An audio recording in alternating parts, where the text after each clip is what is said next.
So now we're done. We're done for this particular section.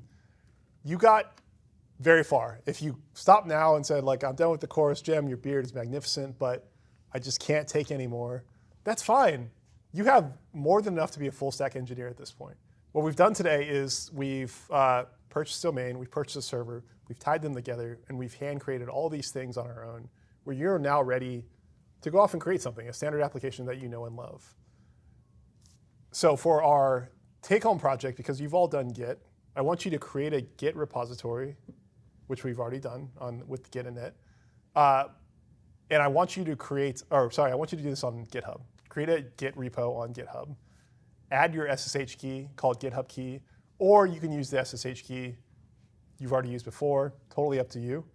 We want to add the SSH key to GitHub, which you know how to do, copying, pasting the public key, just like you did with DigitalOcean. Add a remote repo. There's steps all linked in here. Ensure the new SSH key is being used, or your old one. And then I want you to push your local repo to GitHub from your server. But this you can do offline. This is nothing particularly full stack. But we want this to ensure that we can do local development on our machine, so we don't have to use VI for everything if we don't want to. So now by creating a Git repo, we're piping it back into a central location, and I can push changes, and then I can pull them into my server, and that way I can edit code and create a development environment that's not necessarily working on the server the whole time. So that's the homework. Nothing too complex here, but you'll run into some like nuances with Git. You get to configure it and all that stuff. Man, are you tired? I'm a little tired. We covered so many topics that require probably years of expertise to know, but we now know just enough to be dangerous. We understand how the internet works. We understand domain name systems, registrars. We understand TCP, IP, UDP, ICMP, all these phrases that if I asked you this morning what they mean, you'd be like, you're just making that up. But now you understand this connected system of networks puts it all together, and it's all built on these processes and these configurations that if we standardize them and we follow the path, we can create literally any application. We're going to have some fun.